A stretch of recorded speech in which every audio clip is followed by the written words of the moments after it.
everybody, I'm Bree the Plant Lady, checking in with a weekly garden tour. It's the final days of June.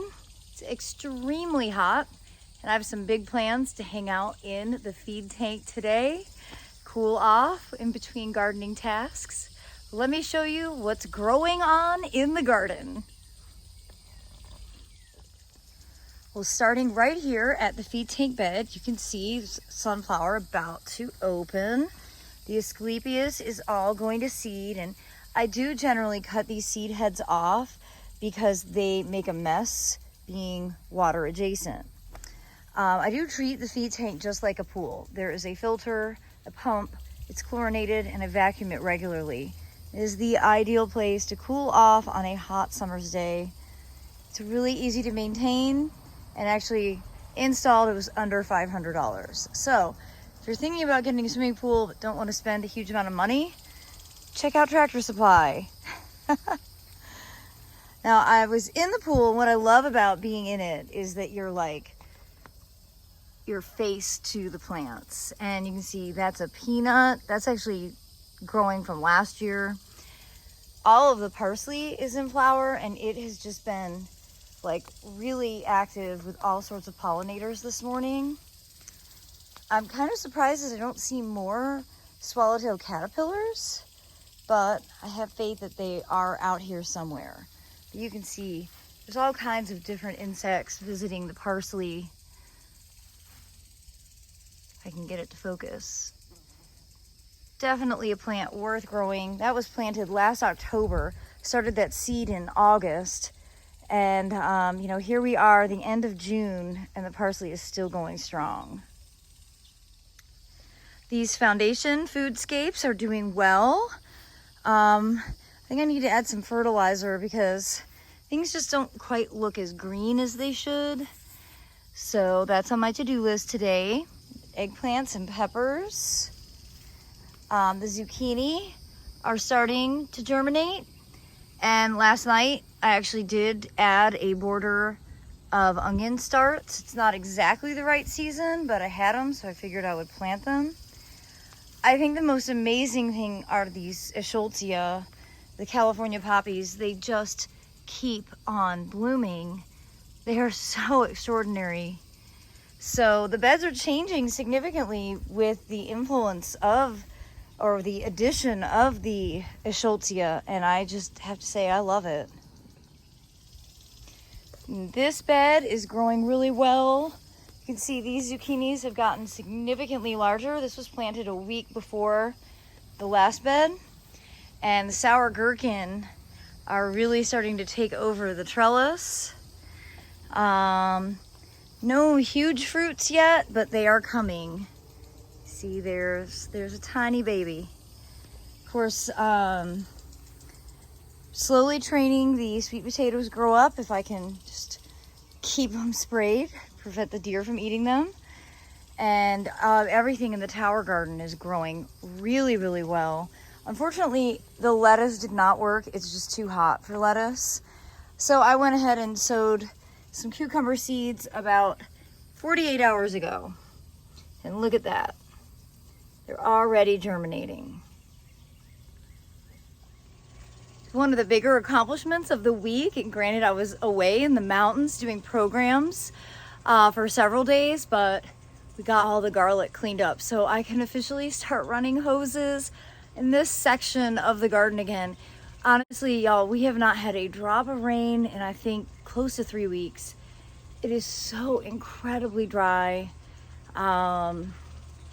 Yeah, it's, well, I know we can all just commiserate together. It's never really that much fun gardening through dry seasons, and especially when it's, like over 100 degrees every day.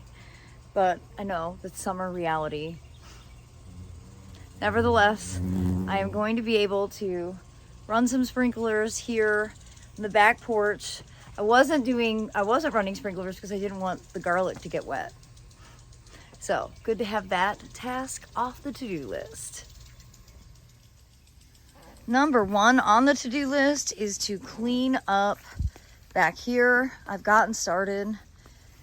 I'm ripping out a lot of the broccoli just because you can see the cross-striped cabbage worms are totally out of control. And that's because I haven't been applying BT, and that's fine. I'm just kind of not, I'm not going to keep my fingers crossed that broccoli is going to grow when the foliage looks like it is.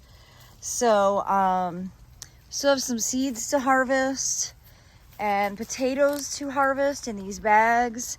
And then we can get these replanted with tomatoes and start getting this watered regularly. You can see this sweet tomato plant that is a volunteer in the ground.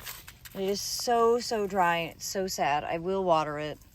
But I just needed to get this border cleaned up so I could actually drag a hose in. Same thing goes for inside here.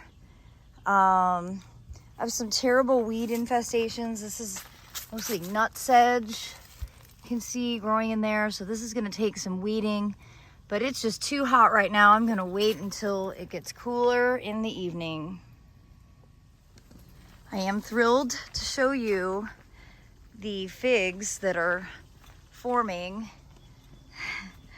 And I think it'll definitely be good to get in here and do some major cleanups. I like to take out some big branches of this Prunus mume.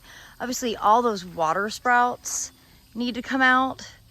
And I think probably take like this big branch off and a few others. This is on the to-do list for this week when I have both Savannah and Aiden here to help. We still need to cut down all the ambrosia beetle infested pomegranates. As you can see, they all, they're all infested. And I think opening this bed up a lot will make a big difference. That Prunus mume just has a lot of pruning that needs to be done to it. I didn't prune it at all last year, and it shows. The west side of the greenhouse is growing well. You see some very sad, pathetic broccolis that need to come out. But all the summer crops are doing great. You can see those peanuts. Yeah, hopefully you watched the video all about growing peanuts. I just think they're a crop that, if you're not allergic at least, that everybody should try growing once. In the ground, in containers. We'll definitely be planting some peanuts in the ground this week once we get more beds cleaned. But again, I mean, look at that Eschscholtzia. Is that not just picture perfect, beautiful? And here is an onion flower, and that's parsnip flowering right here. The parsnip is enormous. You see it's rooted way over there. Those are just from direct seed. So I'm letting that go to flower, not only because it's great for pollinators, but because I'd like to have more seed. I really like parsnips. They're one of my favorite root crops. And I didn't have any seed last year, so this should give me ample. I just have to leave it in the ground until it's totally ripe. This corner definitely needs some cleaning, and the catnip is out of control. This is totally Cubby's favorite place. Now the poor woods. The regular garden is dry. The woodland, despite being a swamp, it's so dry. It's so depressing to look out and see the Edgeworthia flagged like this. So I'm running the sprinkler back here. I don't usually irrigate the woods. It was never my goal, but I looked out and saw that Edgeworthia today, and well, I just love it too much to let it die when I have the ability to throw some water on it. It is amazing though how woody plants are so much more drought tolerant than herbaceous, since they do have, deeper root systems. You can see none of these shrubs are showing any signs of drought. This Edgeworthia was looking terrible yesterday, and I ran the sprinkler on it, and it's definitely rebounded significantly. So hopefully that one in the woods will as well. This is also a border that is high on the priority list to get done. It's really kind of a creepy mess right now.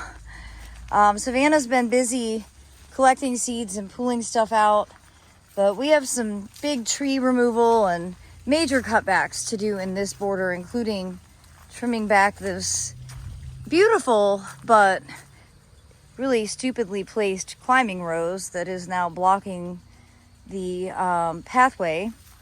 So I'm excited to get all of this stuff accomplished. I'm actually not off schedule. I have to keep reminding myself. Compared to other people, I'm way behind. But actually, to be at this point in the late part of June is pretty much on target for my goal. I was hoping to get, all of this seasonal transition done kind of before the 4th of July. I think we're on schedule to actually accomplish that. I'm in love with this phlox, and I've lost the name, and I've been trying to track it down. And if you're not familiar with eucomis, the pineapple lily, that is what the flowers look like. Aren't they so cool? I just think it's such a pretty plant, and it really looks nice with this fuchsia phlox. And of course, the pretty parasols, echinacea is just so pretty. Well, I've managed to keep the tomatoes sprayed so the deer haven't done any more damage since last week. I mean, you can see they really nibbled some significant stems. The zucchinis are growing for some reason. Aha! There we go. I was like, for some reason this one pot doesn't have any. But there we have it. It is growing. So, between running the sprinklers and spraying deer spray, I wouldn't call any part of this low maintenance. But, it brings me joy. We have a lot of cleanup to do in here. That's the black-eyed Susan vine that is quite lovely when it's blooming, and it's great when it covers the arch, but you can see it's kind of gone nuts, seeding itself just in the pathway. And oh, you guys, here's a beautiful swallowtail butterfly. I was just running the sprinkler here. Should be getting a bit of water off the leaf of that stellar sunrise camellia. We're finally getting into butterfly season. Through this border, the papyrus is really picking up. I have been watering. That definitely helps. The driveway bed is doing well. You can see lots of tomatoes on these orange icicle. This is an orange Roma variety that I really like for using in salsa. The rice pots are doing very well, and the wall is just so dynamic. I just think the wall is the coolest thing ever. Both sides look really cool. Across the front here, these orange icicles are even bigger, in part because they have a larger pot, but they're in a little more shade. And look how tall they already are. And here's some of the evidence of Savannah's work. She has been a devoted seed collector. We'll get this stuff all wrapped up this week and stashed in the refrigerator. And the front borders are neat and tidy and growing because I've been running the sprinklers nonstop. Let me show you an up-close view of all the different seedlings. So hopefully you watched the video about planting, so you are familiar in general, but along the edges all the way around the bed, I sowed buckwheat, which will have a nice white flower. And then interspersed about every 2 feet, I did zucchini, and that is that right there. Then in the middle, I did sunflowers and sesame. And I'm pleased to show you all of this is the sesame. It's quite small right now, but it'll totally grow out fast. Now I'm searching for sunflowers. And let's see, I think I see some. This is castor bean. I did not sow that. That just self-sowed. Okay, this looks like a tiny sunflower. I think I did 5 different varieties of sunflowers in here, so there will be some interesting colors and height differences. Aha, I see more sunflowers here. I guess I got heavy-handed and sowed a bunch in one hole. But these are all sunflowers. These are sesame. And these are sweet potatoes that are getting recovered from being eaten a week ago. Now, the Suncredible sunflowers that I got from Johnson Nursery are doing great. They just keep on putting blooms out. That's precisely the goal. And it sure is a cheerful border. I've been impatiently waiting because we are about 9 days from when we sowed, and things are definitely growing.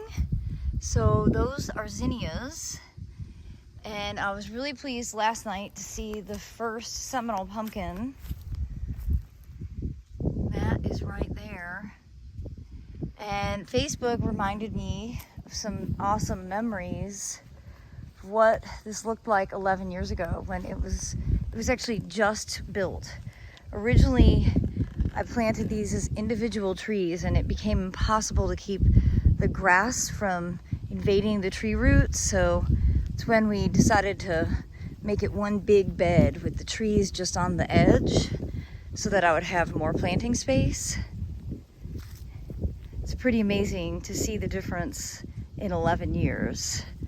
Gardens will definitely remind you that time is passing. Over here, the Nephafia are blooming, and the last big stand of Nigella, these are ready to be harvested. We will post a video of how to collect the seed. It's pretty straightforward. You see now that they are totally dry, the seed is completely black. That's what you're looking for. That's what you want to collect.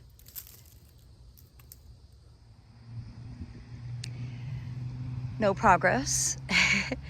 And it's so hot and it's so dry, and at this stage I can't even wrap my head around trying to build a garden over here. So I think our first step is actually just going to be to start getting sand and building along the driveway edge, because it's way steeper than I didn't think about that at all, period. It's really steep. I don't want a car to like drive off the driveway and, you know, do something to its underneath. I know if I drove off of that in my Prius, it would not be the right choice. So that's another new project. And I honestly am kind of resigning myself to thinking that these beds here are not going to get built until the fall. And I am a-okay with it. As I stand out here wilting in the sun, sometimes you just have to be logical. Now, this little collection of pots is still doing very well. And I mean, I just love this bench. And it actually is in the shade a lot of the time, although to be perfectly frank, right now the shade isn't cool. It's just hot. These do require water every single day. And I'm glad to see that there are some tomatoes dangling off these branches despite the deer damage. And somebody mentioned I should grow more cherry tomatoes, and I do have a number of cherry tomatoes. Here's one that I really like. This is called blackberry or blueberries. Those will be ready soon. Yeah, the deer definitely put me back a few weeks though with the amount of top growth that they nibbled off. And I'm very disappointed that my very strategic planting strategy using, you know, really smelly things like Plectranthus did not influence them at all. So that's disappointing. Well, everybody, I hope you have enjoyed today's garden tour. I am about to wilt away. I think I either need to take a dip in the feed tank or get back into the air conditioning and do some computer work. Because yeah, this is just not the time of day to be outside doing garden tasks. Not one bit. Well, I look forward to sharing another update with all of you next week, and I am wishing you the best. Have a happy and safe 4th of July holiday, everyone. Take care.